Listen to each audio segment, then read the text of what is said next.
Hi everyone, welcome to Mountain Home Stories. Today I'll be reading the 8th episode of Jerome K. Jerome's Three Men in a Boat. A kind request to you, if you are new to my channel, please do consider subscribing to it. If you haven't read the earlier episodes, please do kindly look into the videos, read those stories first, and then come back to listen to today's episode. So let's start off without wasting any further time. Read along with me. I woke up at 6 the next morning and found George awake too. We both turned round and tried to go to sleep again, but we could not. Had there been any particular reason why we should not have gone to sleep again, but have got up and dressed then and there? We should have dropped off while we were looking at our watches and have slept till 10. As there was no earthly necessity for our getting up under another 2 hours at the very least, and our getting up at that time was an utter absurdity, it was only in keeping with the natural cussedness of things in general that we should both feel that lying down for 5 minutes more would be death to us. George said that the same kind of thing, only worse, had happened to him some 18 months ago when he was lodging by himself in the house of a certain Mrs. Gippings. He said his watch went wrong one evening and stopped at 8:15. He did not know this at the time because, for some reason or other, he forgot to wind it up when he went to bed, an unusual occurrence with him, and hung it up over his pillow without ever looking at the thing. It was in the winter when this happened, very near the shortest day and a week of fog into the bargain, so the fact that it was still very dark when George woke in the morning was no guide to him as to the time. He reached up and hauled down his watch. It was 8:15. "Angels and ministers of grace defend us!" exclaimed George. "And here have I got to be in the city by 9? Why didn't somebody call me? Oh, this is a shame!" And he flung the watch down and sprang out of bed and had a cold bath and washed himself and dressed himself and shaved himself in cold water because there was no time to wait for the hot, and then rushed and had another look at the watch. Whether the shaking it had received in being thrown down on the bed had started it, or how it was, George could not say, but certain it was that from 8:15 it had begun to go and now pointed to 20 minutes to 9. George snatched it up and rushed downstairs. In the sitting room, all was dark and silent. There was no fire, no breakfast. George said it was a wicked shame of Mrs. G, and he made up his mind to tell her what he thought of her when he came home in the evening.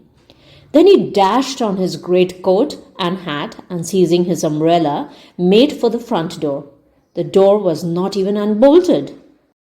George anathematized Mrs. G for a lazy old woman and thought it was very strange that people could not get up at a decent, respectable time, unlocked and unbolted the door and ran out. He ran hard for 1/4 mile, and at the end of that distance it began to be borne in upon him as a strange and curious thing that there was so few people about and that there were no shops open. It was certainly a very dark and foggy morning, but still it seemed an unusual course to stop all business on that account.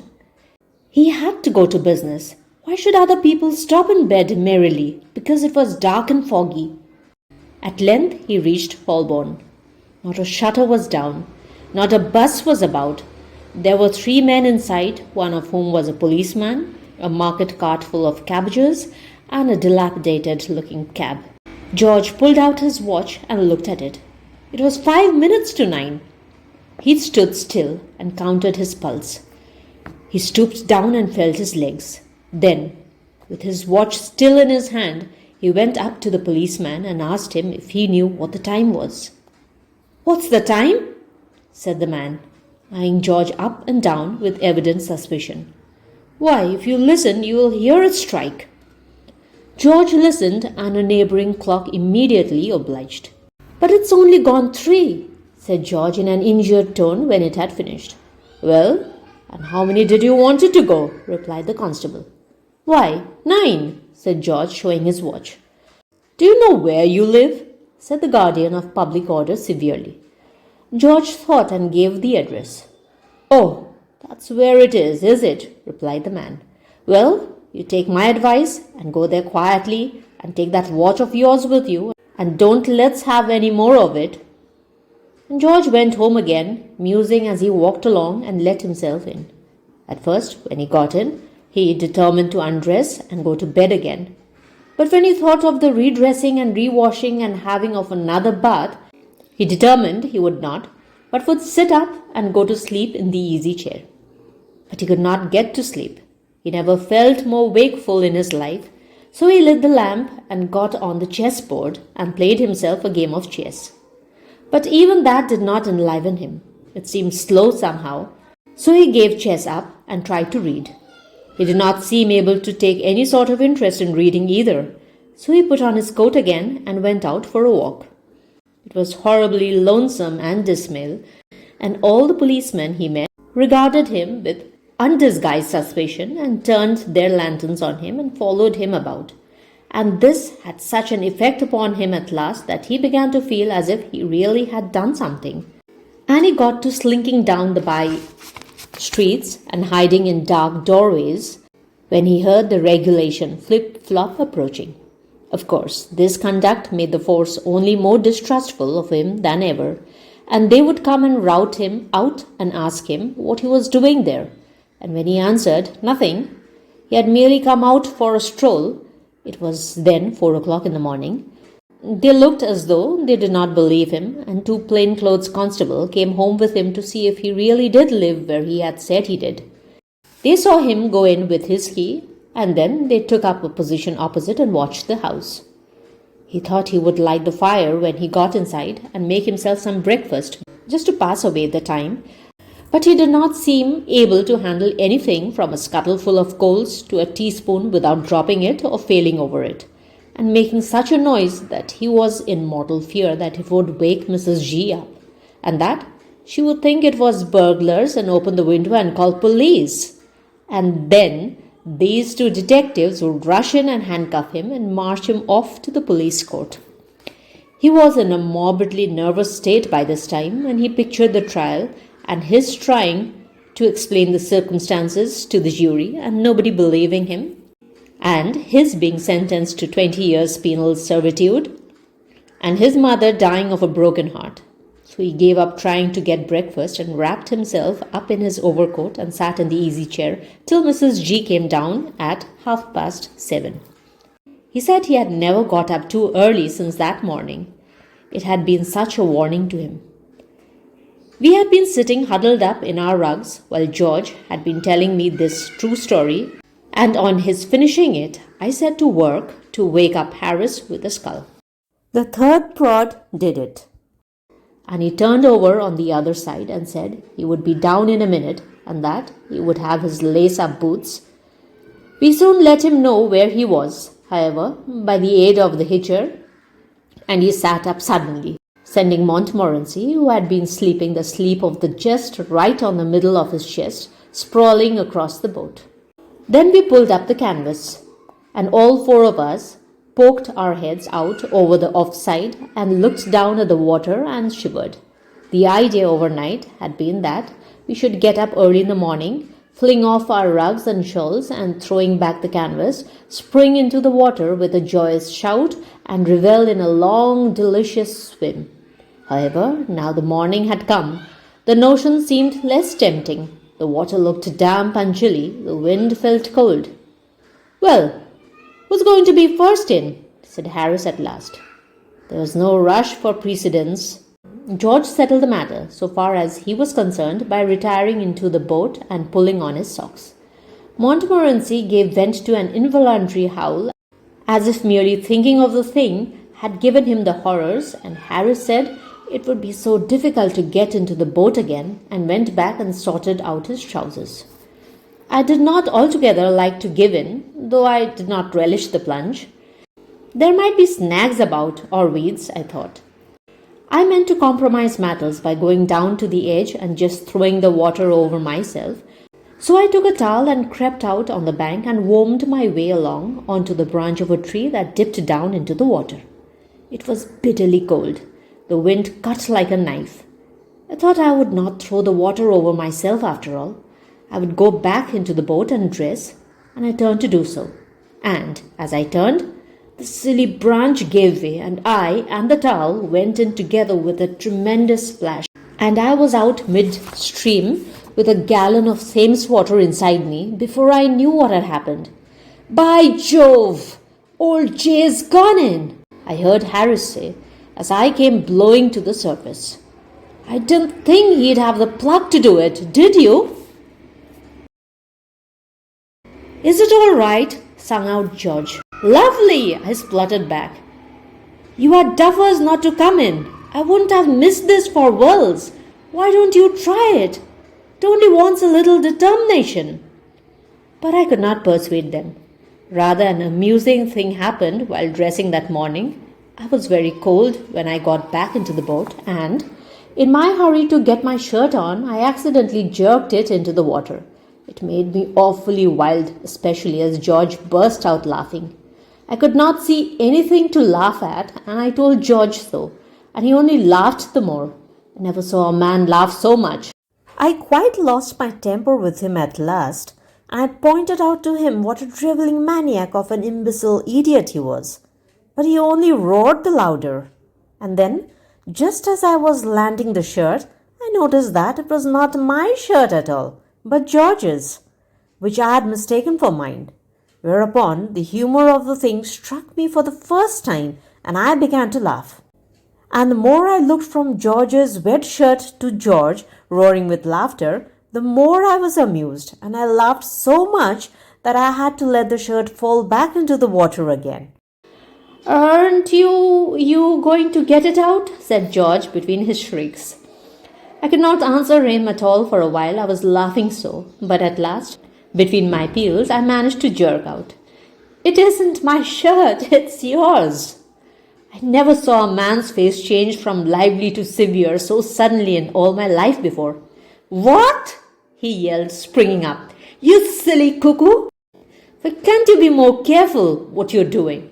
Why the deuce don't you go and dress on the bank? You're not fit to be in a boat, you're not. Give me the hitcher." I tried to make him see the fun of the thing, but he could not. George is very dense at seeing a joke sometimes. Harris proposed that he should have scrambled eggs for breakfast. He said he would cook them. It seemed from his account that he was very good at doing scrambled eggs. He often did them at picnics and when out on yachts. He was quite famous for them. People who had once tasted his scrambled eggs, so we gathered from his conversation, never cared for any other food afterwards, but pined away and died when they could not get them. It made our mouths water to hear him talk about the things, and we handed him out the stove and the frying pan and all the eggs that had not smashed and gone over everything in the hamper, and begged him to begin. He had some trouble in breaking the eggs, or rather, not so much trouble in breaking them exactly as in getting them into the frying pan when broken, and keeping them off his trousers and preventing them from running up his sleeves, but he fixed some half a dozen into the pan at last, and then squatted down by the side of the stove and chivied them about with a fork. It seemed harassing work, so far as George and I could judge.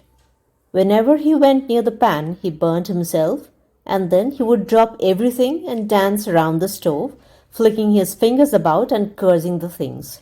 Indeed, every time George and I looked round at him, he was sure to be performing his feat. We thought at first that it was a necessary part of the culinary arrangements. We did not know what scrambled eggs were, and we fancied that it must be some Red Indian or Sandwich Islands sort of dish that required dances and incantations for its proper cooking. Montmorency went and put his nose over it once, and the fat spluttered up and scalded him, and then he began dancing and cursing. Altogether, it was one of the most interesting and exciting operations I have ever witnessed. George and I were both quite sorry when it was over.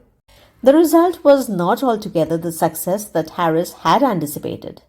There seemed so little to show for the business.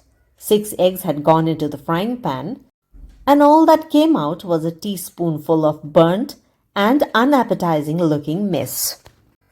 Harry said it was the fault of the frying pan and thought it would have gone better if he had had a fish kettle and a gas stove. And we decided not to attempt the dish again until we had those aids to housekeeping by us.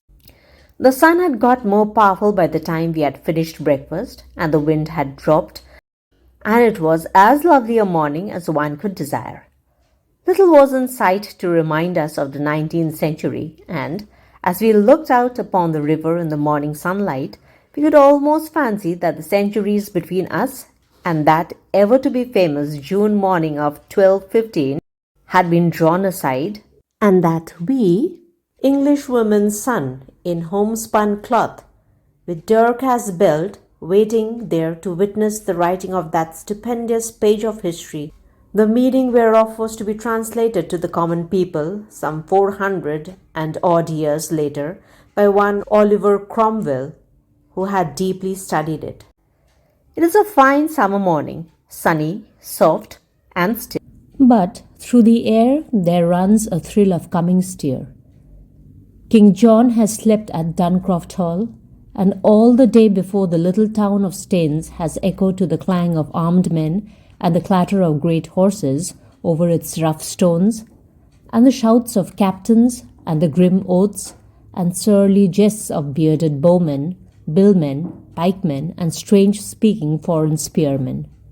Gay-cloaked companies of knights and squires have ridden in, all travel-stained and dusty, and all the evening long the timid townsmen's doors have had to be quick opened to let in rough groups of soldiers, for whom there must be found both board and lodging, and the best of both, or woe betide the house and all within, for the sword is judge and jury, plaintiff and executioner, in these tempestuous times, and pays for what it takes by sparing those from whom it takes it, if it pleases it to do so. Round the campfire in the market-place gather still more of the Baron's troops, and eat and drink deep, and billow forth roystering drinking songs, and gamble and quarrel as the evening grows and deepens into night. The firelight sheds quaint shadows on their piled-up arms and on their uncouth forms.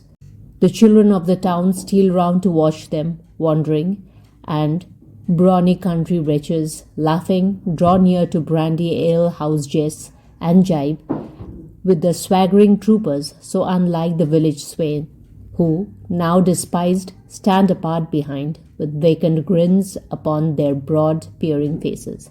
And out from the fields around glitter the faint lights of more distant camps, as here some great lord's followers lie mustered, and there False John's French mercenaries hover like crouching wolves without the town. And so, with sentinel in each dark street and twinkling watchfires on each height around, the night has worn away, and over this fair valley of old Thame has broken the morning of the great day, that is to close so big with the fate of ages yet unborn. Ever since grey dawn in the lower of the two islands, just above where we are standing, there has been great clamour and the sound of many workmen. The great pavilion brought there yestereve is being raised, and carpenters are busy nailing tiers of seats, while prentices from London town are there with many-coloured stuffs and silks and cloth of gold and silver. And now, lo! Down upon the road that winds along the river's bank from Staines, there come towards us, laughing and talking together in deep, guttural bass, a half a score of stalwart halbert men, barons' men these, and halt at 100 yards or so above us, on the other bank, and lean upon their arms and wait. And so from hour to hour march up along the road ever fresh groups and bands of armed men, their casques and breastplates flashing back the long low lines of morning sunlight, until, as far as eye can catch, the way seems thick with glittering steel and prancing steeds, and shouting horsemen are galloping from group to group, and little banners are fluttering lazily in the warm breeze, and every now and then there is a deeper stir as the ranks make way on either side, and some great baron on his war horse, with his guard of squires around him, passes along to take his station at the head of his serfs and vassals. And up the slope of Cooper's Hill, just opposite, are gathered the wandering rustics and curious townsfolk who have run from Staines, and none are quite sure what the bustle is about. But each one has a different version of the great event that they have come to see, and some say that much good to all the people will come from this day's work, but the old men shake their heads, for they have heard such tales before. And all the river down to Staines is dotted with small craft and boats and tiny coracles, which last as growing out of favour now, and are used only by the poorer folk. Over the rapids, wherein after years trim Belvidere Loch will stand, they have been forced or dragged by their sturdy rowers, and now are crowding up as near as they dare come to the great covered barges, which lie in readiness to bear King John to where the fateful charter waits his signing. It is noon, and we and all the people have been waiting patient for many an hour, and the rumour has run round that Slippery John has again escaped from the Baron's grasp and has stolen away from Duncroft Hall with his mercenaries at his heels, and will soon be doing other work than signing charters for his people's liberty. Not so. This time the grip upon him has been one of iron, and he has slid and wriggled in vain. Far down the road a little cloud of dust has risen, and draws nearer and grows larger, and the patterning of many hoofs grow louder, and in and out between the scattered groups of drawn-up men there pushes on its way a brilliant cavalcade of gay-dressed lords and knights. And front and rear, and either flank, there ride the yeomen of the barons, and in the midst King John. He rides to where the barges lie in readiness, and the great barons step forth from their ranks to meet him. He greets them with a smile and laugh, and pleasant honeyed words, as though it were some feast in his honour to which he has been invited. But as he rises to dismount, he casts one hurried glance from his own French mercenaries, drawn up in the rear to the grim rank of the baron's men that hem him in. Is it too late? One fierce blow at the unsuspecting horseman at his side, one cry to his French troops, one desperate charge upon the unready lines before him, and these rebellious barons might rue the day they dared to thwart their plans. A bolder hand might have turned the game even at that point. Had it been a Richard there, the cup of liberty might have been dashed from England's lips and the taste of freedom held back for 100 years.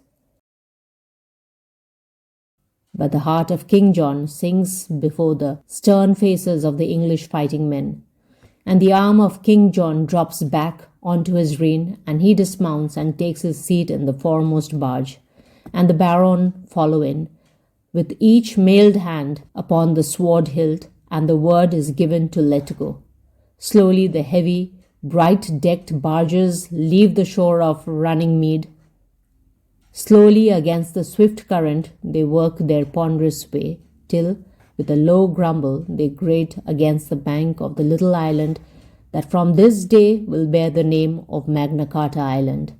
And King John has stepped upon the shore, and we wait in breathless silence till a great shout cleaves the air, and the great cornerstone in England's Temple of Liberty has, now we know, been firmly laid.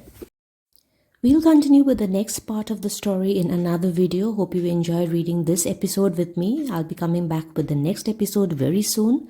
Please do like and share, and of course subscribe to my channel if you're new to it, and hit on the notification bell for my next videos. And thank you so much for dropping by. Come back to hear me again. Till then, take care and bye-bye.